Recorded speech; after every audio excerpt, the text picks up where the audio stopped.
Maxwell Chikumbutso woke up with an idea that would change the world forever. He believed that the age of fossil fuels was over. The morning sun cast a golden glow on his workshop in Harare.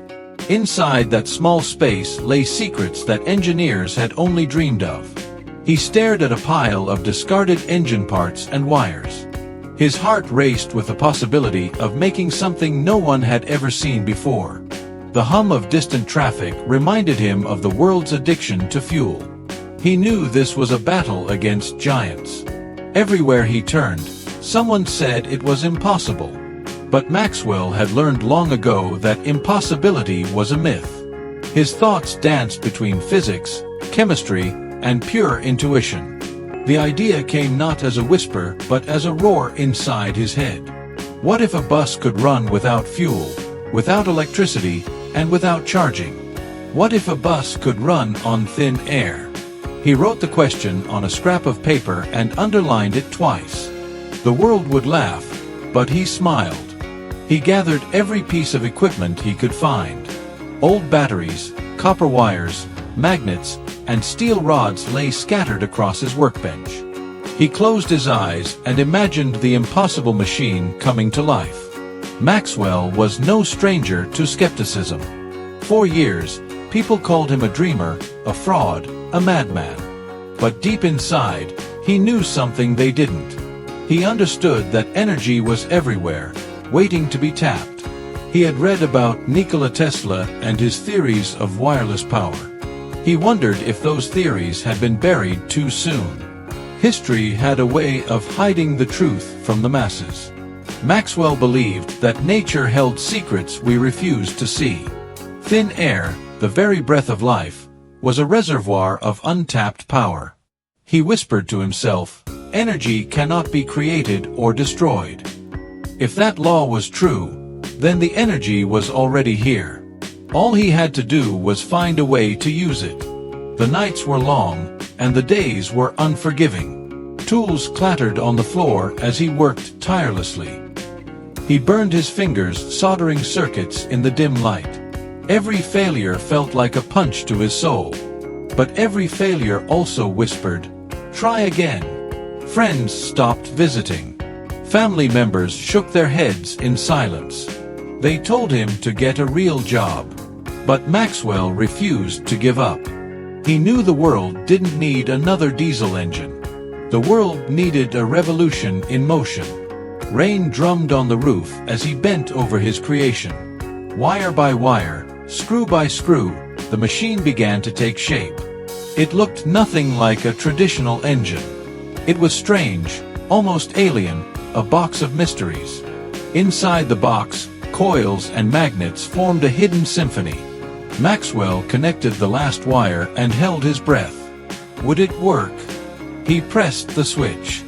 For a moment, nothing happened. Then, a faint hum filled the room. The box vibrated like a heartbeat. Maxwell felt a surge of triumph. Something had come alive in his hands. But this was just the beginning. The box was not the bus. It was the heart, but the body was yet to be built. Maxwell needed wheels, metal frames, and a chassis. He scoured junkyards for old bus parts. Every piece he salvaged felt like buried treasure. Neighbors watched him drag metal beams through muddy streets. They whispered, "He's lost his mind." But Maxwell smiled through the whispers. He knew greatness always begins with madness. The bus began as a skeleton of rust and hope. Maxwell welded each joint with sparks flying like fireflies. His hands blistered, but his spirit burned brighter. Night after night, the workshop glowed like a forge of dreams. The humming box waited patiently in the corner. It seemed to pulse with energy, urging him forward. Maxwell thought about the children who would one day ride this bus. He imagined streets free from smoke and fumes. He imagined cities breathing clean air again. The vision kept him alive when fatigue clawed at his body. Finally, the day came when the bus stood complete. It was not a beauty by conventional standards. But to Maxwell, it was magnificent. Its body was silver, rugged, and proud. At its core, the mysterious box sat like a beating heart. Maxwell wiped sweat from his brow and smiled. The time had come to test the impossible. He rolled the bus out of the workshop. The wheels crunched on gravel as neighbors gathered. They came to laugh, to mock, to witness failure. Children pointed and giggled. Men folded their arms with smug grins. Maxwell climbed into the driver's seat without a word. He turned the key and touched the control switch. Silence stretched like an endless ocean. Then, the hum returned, louder than before. The bus trembled, then settled. Maxwell pressed the accelerator. The bus moved. Gasps filled the air like a sudden storm. It rolled forward without smoke, without sound, without fuel. People ran alongside, their faces twisted in disbelief. Maxwell gripped the wheel and felt tears sting his eyes. The impossible had happened. The wheels turned with a quiet grace that seemed almost supernatural. The bus glided like a ghost on the open road. Not a drop of fuel burned inside it. Not a whisper of exhaust escaped from it. The neighbors stared with their mouths open as reality shattered before their eyes. Children ran after the bus, laughing and screaming in amazement. Some people crossed themselves as if they had seen a miracle. Maxwell felt the weight of history pressing against his shoulders. He tightened his grip on the steering wheel and pressed harder on the accelerator.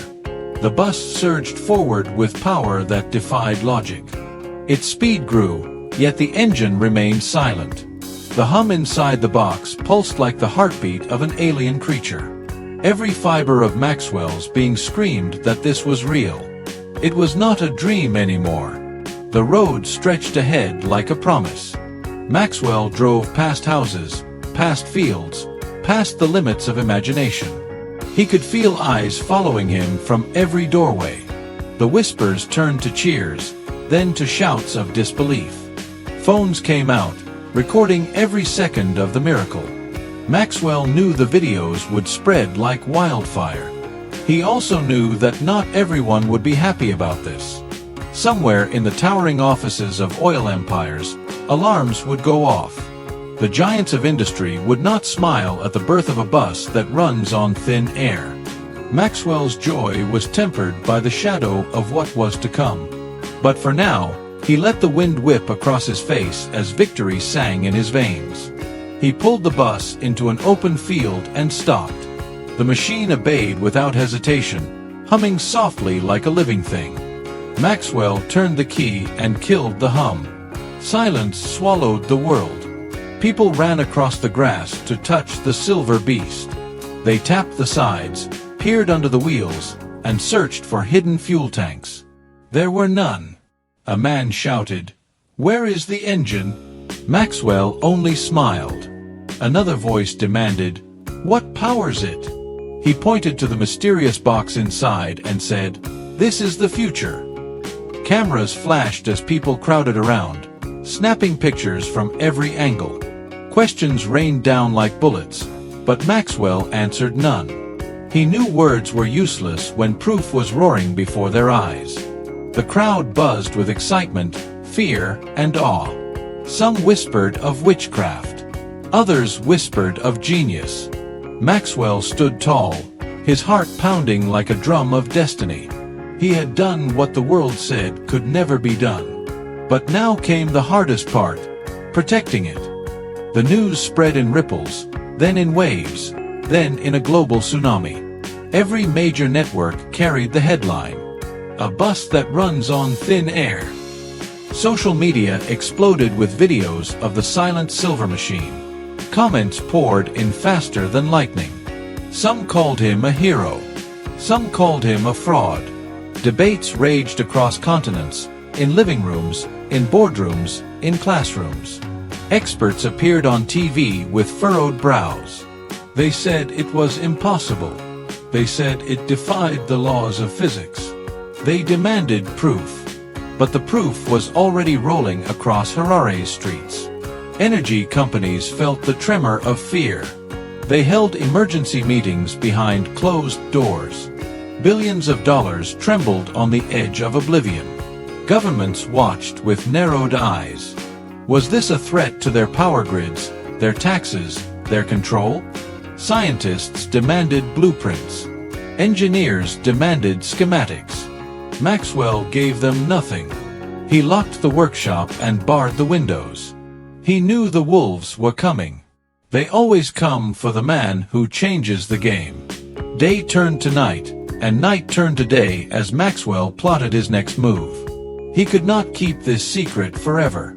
The world needed this technology, but the world was not ready for it. He paced the floor like a lion in a cage. His phone buzzed non-stop with calls from unknown numbers. He ignored them all. Emails flooded in from companies offering fortunes beyond imagination. Maxwell deleted them without hesitation. He was not doing this for money. He was doing this for freedom. Freedom from the tyranny of oil. Freedom from the chains of pollution. Freedom for the next generation to breathe clean air. But the forces against him were ancient and ruthless. They had toppled governments. They had erased inventors. They would stop at nothing to bury this bus in silence. Maxwell understood the danger better than anyone. He bolted the doors and reinforced the gates. He set cameras to watch every corner. The shadows outside seemed to whisper warnings. The wolves were circling. He needed allies. He needed protection. He needed a plan that could outsmart the giants.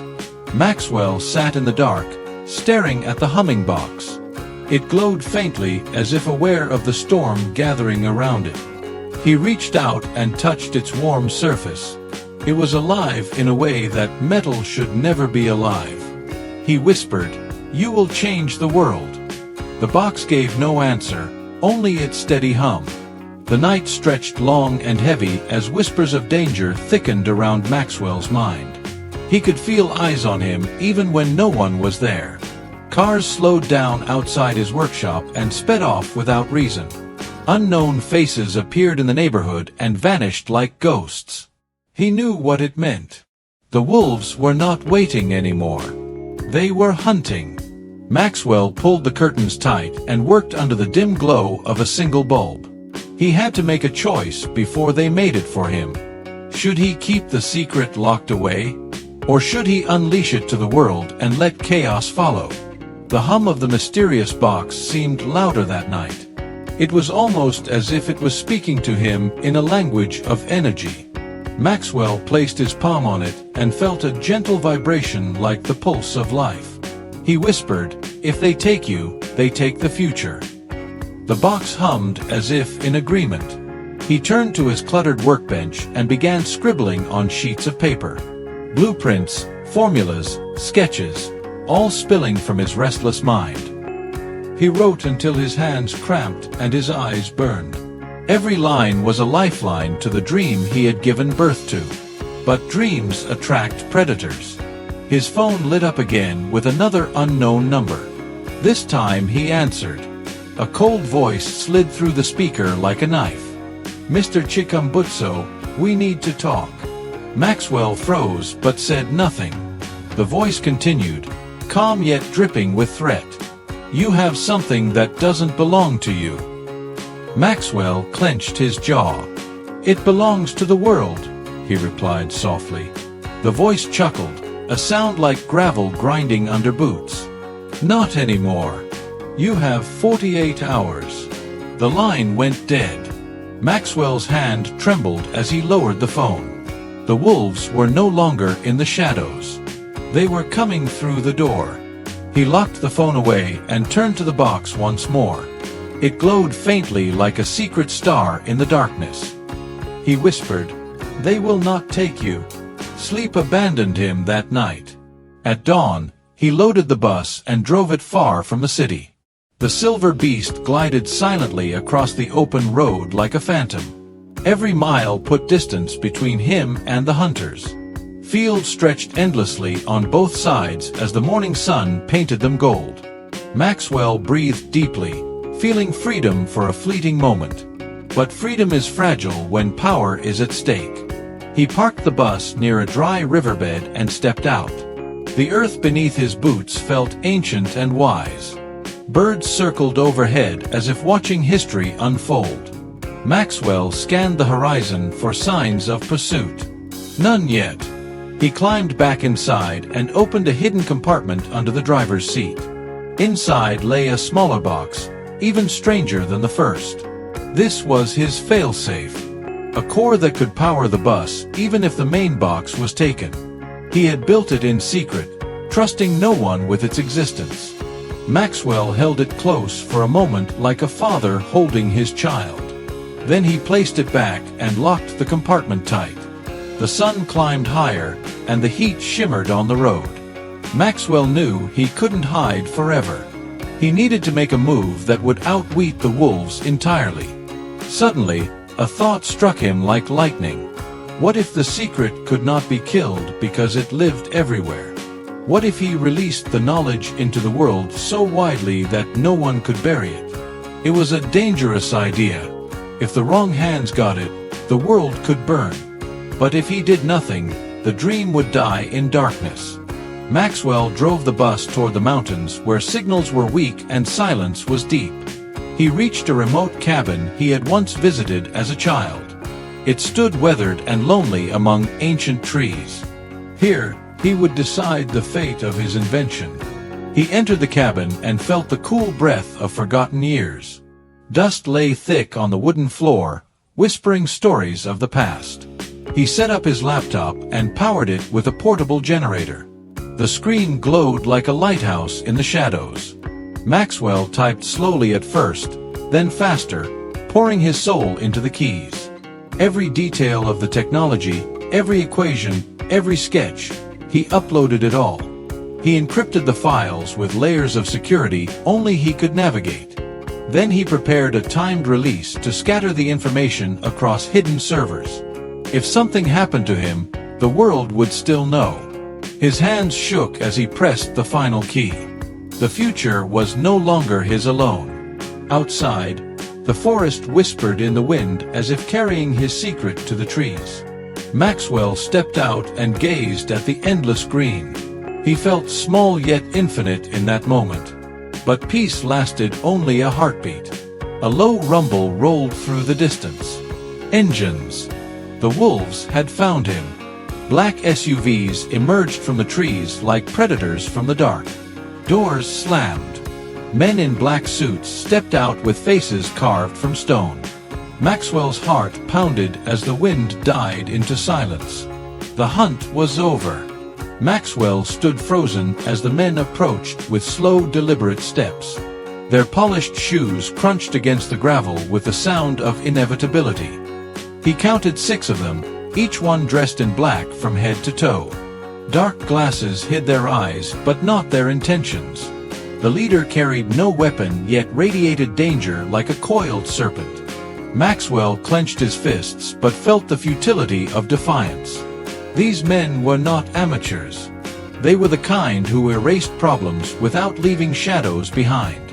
The leader stopped a few feet away and smiled without warmth. "Mr. Chikumbutso," he said in a voice smooth as oil, "you've caused quite a storm." Maxwell said nothing. The leader tilted his head slightly, studying him like a specimen. "You built something that changes the rules," he continued. "And the people I represent don't like broken rules." Maxwell's eyes darted to the bus, gleaming in the sunlight like a silver secret. The leader followed his gaze and smiled again. "It's beautiful," he said softly. "Too beautiful to let the world have it." Maxwell's jaw tightened as anger bubbled in his chest.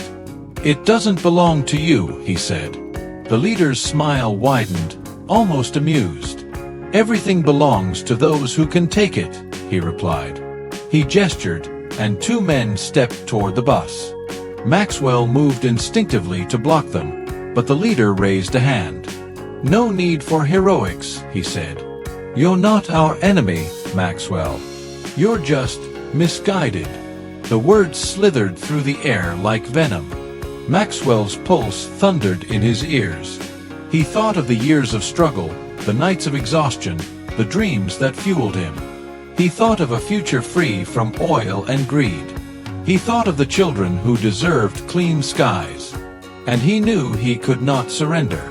The leader's voice broke through his storm of thoughts. "You have two options," he said. "Option 1. You come with us quietly, and your little invention disappears forever." He paused, letting the weight of his words sink in. "Option 2. You refuse, and you disappear." The silence that followed felt like the edge of a blade. Maxwell's hands curled into fists as fire lit his eyes. "I choose option 3, he said through clenched teeth. The leader blinked, his smile faltering for the first time. "There is no option 3, he said coldly. "There is now," Maxwell replied. Before the men could react, Maxwell spun and leapt into the bus. The door slammed shut with a metallic thud. Engines roared as the men lunged forward, but the bus was already alive. The hum rose like a battle cry as the silver beast surged forward. Gravel sprayed behind it like shards of defiance. Bullets cracked through the air, shattering silence and striking metal. Maxwell gripped the wheel as glass splintered around him. The bus thundered down the dirt path, faster than any machine of its size had the right to move. Behind him, SUVs roared to life, spitting dust and fury. The chase was on. Maxwell's heart pounded like war drums as the road twisted through the forest. Trees blurred past in streaks of green and brown. The hum of the bus grew louder, vibrating through his bones like a living force. He whispered to it as if it could hear. "Don't fail me now." The bus obeyed with power beyond reason. It soared over bumps, hugged sharp turns, and devoured the path like a predator fleeing its own hunters.